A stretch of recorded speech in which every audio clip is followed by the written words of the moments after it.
Welcome to the deep dive. Yeah. You know we like to go beyond the headlines, right? Well, today we're diving deep into these Southern California wildfires. Um, we've got this whole stack of articles from the Observer Group newspapers of Southern California, and we're going to really unpack what's happening. It's not just about the numbers and the damage reports. We want to understand the human impact of these fires, the stories behind the headlines. Exactly. It's about the people, the communities, their lives. So let's jump right in. What have you learned from these articles? What's the big picture here? Well, first of all, the scale of this disaster is just massive. We're talking about 6 major wildfires burning across Southern California. Think about that, 6.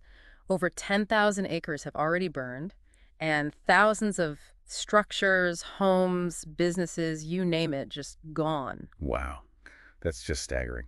You know, I was looking through these articles, and there was one story that really stopped me in my tracks. It was about Ruth Hopkins, the publisher of the Pasadena Journal. Oh, yeah, I read that one. It was just heartbreaking. She lost her home, of course, but also 60 years worth of Black history archives. 60 years. I mean, this woman dedicated her life to preserving her community's heritage, and now it's all gone up in smoke. It's a devastating loss. And, one of the things that's really alarming about these fires is their intensity. We're seeing wind gusts of up to 70 miles per hour. They're calling them erratic wind gusts. Essentially, these winds are picking up embers and flinging them miles beyond the fire lines, making containment a nightmare. So it's not just the size of the fires, but the unpredictability, too. Is there any sense of why these winds are so much stronger than usual? Well, climate change is certainly part of the equation, but the exact mechanisms are still being studied. It's clear, though, these aren't just your typical Santa Ana winds. There's something more extreme happening here. And it seems like certain communities are being hit harder than others. Why is that? Yes. The articles point to a disproportionate impact on Black and Brown communities, particularly in areas like Pasadena and Altadena. And there's a historical context here that makes this even more tragic. Oh, really? Fill me in. What am I missing? Okay, so decades ago, there were these discriminatory housing practices. Redlining, they called it. Made it virtually impossible for Black families to buy homes in many parts of California. Altadena Meadows, however, was different. Black families were able to secure loans there and build a thriving community. So these fires are not just destroying homes, they're threatening a historical haven, a place built on resilience and hope. Exactly. And it's heartbreaking to read about what these families are going through. But even in the midst of all this devastation, there are these incredible stories of community strength, people coming together to help each other. I saw that too. It's amazing. Like residents fighting the flames with garden hoses, helping their neighbors evacuate even as their own homes are in danger. There's this real sense of unity, a determination to protect what's theirs. One resident named Bruce was quoted as saying, "This is where we grew up at. It doesn't even look the same anymore." It's just so powerful. That sense of loss, but also that defiance. Yeah, that really sums it up. It's that mix of vulnerability and resilience. It's a testament to the human spirit, the power of community in the face of unimaginable hardship. It's really incredible. It makes you think about what really matters, doesn't it? Yeah. Material things can be replaced, but that sense of belonging, of shared history, that's irreplaceable. And you know what else I found interesting? These fires seem to be sparking some pretty important political conversations as well. Absolutely. The scale of the destruction and the financial fallout are forcing lawmakers to address some long-standing issues, particularly around property insurance. Yeah, because when you're talking about potential insured losses of over $20 billion insurance, suddenly becomes more than just a line item in your budget, right? Right. It becomes a matter of economic survival for individuals and for the state as a whole. And this brings us to AB 226, a piece of legislation that's gaining traction in response to this crisis. Okay, so break it down for us. What is AB 226, and how is it supposed to address these insurance challenges? Well, in a nutshell, AB 226 aims to stabilize the California FAIR Plan, which is essentially the insurer of last resort for homeowners who can't get coverage in the regular market. It's been struggling under the weight of increased demand, largely due to the rising risk of wildfires. So the FAIR Plan was already stretched thin, and now these fires are pushing it to the brink. Exactly. AB 226 seeks to address this by allowing the FAIR Plan to access additional funding through bonds. It's like giving them a bigger financial cushion to handle a potential surge in claims. I see. So it's like a financial safety net for the safety net. But is this a sustainable solution? I mean, are there concerns about this approach? Oh, there are definitely concerns. Some critics argue that propping up the FAIR Plan doesn't address the root cause of skyrocketing insurance costs in high-risk areas. They worry that it could even discourage people from taking steps to mitigate their own risk. So it's a complex issue with no easy answers. Yeah. But what's interesting is that this isn't breaking down along typical party lines. The articles mentioned that AB 226 has bipartisan support, which is pretty rare these days. Yeah, it really is. It just goes to show the urgency of the situation. This isn't a red or blue issue. It's a California issue, and it demands a unified response. It seems like these fires are forcing a long overdue conversation about our collective responsibility, about how we prepare for and adapt to this new reality of increased fire risk. How do we build a more resilient future? And that's a conversation we need to have. It's not just about putting out the fires. It's about building a more resilient future. And that includes addressing those long-standing issues of inequality and injustice that these fires have exposed. So well said. We'll delve deeper into that in just a moment. But first, let's talk about the incredible outpouring of support we're seeing for those affected by the fires. Yeah, that's what I find so inspiring about this whole situation. Amidst all the devastation, there's this wave of human kindness and generosity washing over Southern California. Okay, so we're talking about more than just thoughts and prayers here. What are some of the tangible ways people are stepping up to help? What are you seeing in these articles? Oh, we're seeing everything. Restaurants offering free meals, tech companies providing unlimited data to help people stay connected, Airbnb opening its doors to provide temporary housing. There are organizations offering financial aid to those who've lost everything. It's truly a collaborative effort. One initiative that I thought was particularly innovative was the SVE card. Oh, yeah. Tell me about that. What is it? Well, it's a $250 gift card that participating firefighters can give directly to fire survivors, so they can buy whatever they need most urgently. Food, clothes, medicine, it's their choice. Wow. That's a fantastic idea. It puts the power directly in the hands of those who need it most. And it comes straight from the people who are risking their lives to save others. Exactly. It's that direct person-to-person support that makes a real difference in times of crisis. It's a reminder that even small acts of kindness can have a huge impact. Absolutely. And speaking of impact, we can't overlook the mental and emotional toll these fires are taking. The trauma, the fear, the uncertainty, it's all weighing heavily on those who've been affected. You're right. We've talked about the physical devastation, but the invisible scars can be just as deep, if not deeper. And the articles highlight this growing mental health crisis, which extends far beyond California. In fact, 14 states, including many hit hard by the fires, have recently been awarded grants to specifically address mental health and substance abuse issues. That's a significant development. But what's the connection between the fires and this broader mental health crisis? Is it just about the trauma of the event itself? Well, it's certainly part of it, but the fires also expose the existing vulnerabilities in our mental health system, the lack of adequate resources and the stigma that prevents people from seeking help. The fires act as a magnifying glass, bringing these issues into sharp focus. So it's a wake-up call not just about fire preparedness, but about mental health preparedness as well. Exactly. We need to be just as prepared to support each other emotionally as we are to fight the flames. And that means building a culture of support, of checking in on each other and knowing where to turn for help. And the good news is that there are resources available. We mentioned the 988 Suicide and Crisis Lifeline earlier, and there are many other organizations dedicated to providing mental health support, both in California and nationwide. Right. And it's important to remember that asking for help is a sign of strength, not weakness. These are challenging times, and it's okay to not be okay. Absolutely. We'll continue this conversation in part 2, where we'll delve deeper into the political landscape and explore some of the innovative resources emerging to support those affected by the fires. Stay with us. Welcome back. Before we jump into all those amazing stories of resilience and support, I want to circle back to the political side of things for a moment. We were talking about how these fires have really pushed the issue of property insurance into the spotlight. Yeah, it's true. It's like these fires have exposed this vulnerability we all have. I mean, the idea that our homes, our livelihoods could just vanish in an instant, it's suddenly very real for a lot of people. Exactly. And when you add in those staggering potential losses over $20 billion, it raises serious questions about the stability of the entire insurance market. It's putting a lot of pressure on lawmakers to find solutions, and quickly. Which brings us back to AB 226. this bill that's been getting a lot of attention. So remind us, what's the goal of AB 226? Well, the main focus is on strengthening the California FAIR Plan. Now, the FAIR Plan is kind of a safety net, right? It's there for homeowners who can't get coverage through traditional insurance. But here's the problem. It's been struggling to keep up with demand, partly because of this increased risk of wildfires we're seeing. So the FAIR Plan was already under strain, and now these mega fires are really pushing it to the limit. Precisely. And that's where AB 226 comes in. It aims to give the FAIR Plan access to more funding, essentially giving them more financial breathing room to handle this potential surge in claims. Instead of relying solely on premiums, they'd be able to issue bonds. It's like borrowing against future income. Okay, so it's like a financial safety net for the safety net. Yeah. But doesn't that create a moral hazard? If insurers know the state will bail them out, won't they be less motivated to manage risk responsibly?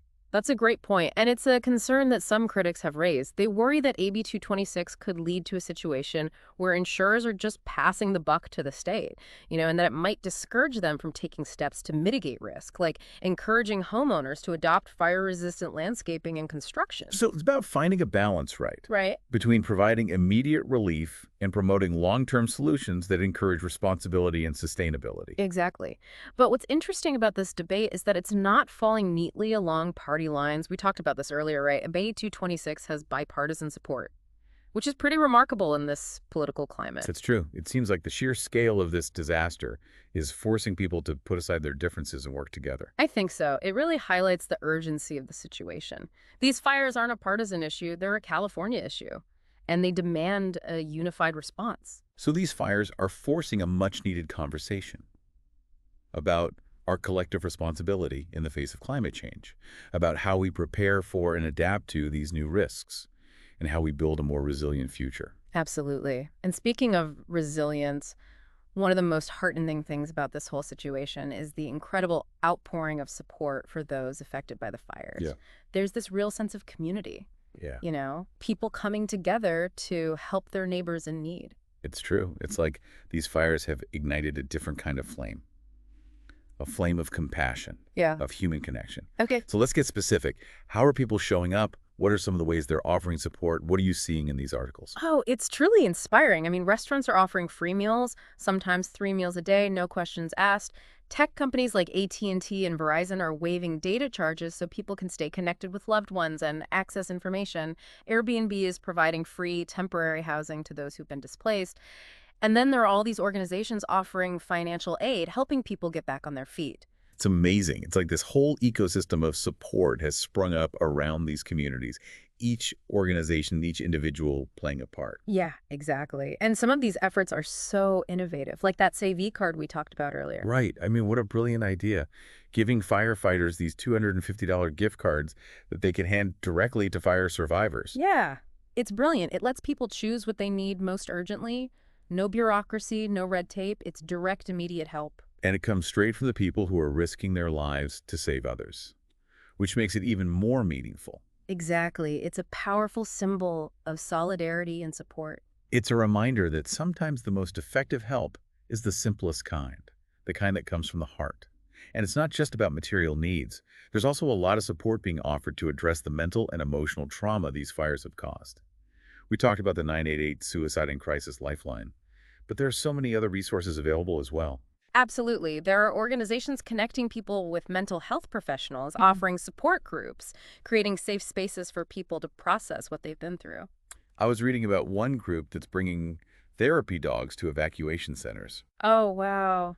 This is beautiful. Recognizing that sometimes a furry friend is just what someone needs to feel a little bit of comfort and connection. It's so true. It's those small acts of kindness, those moments of connection that can really make a difference. It's about reminding people that they're not alone, that there's hope, that things will eventually get better. And it's not just about the immediate response either. We're also seeing a focus on the long-term recovery needs of these communities. Right. Rebuilding after a disaster like this, it takes time. It takes resources.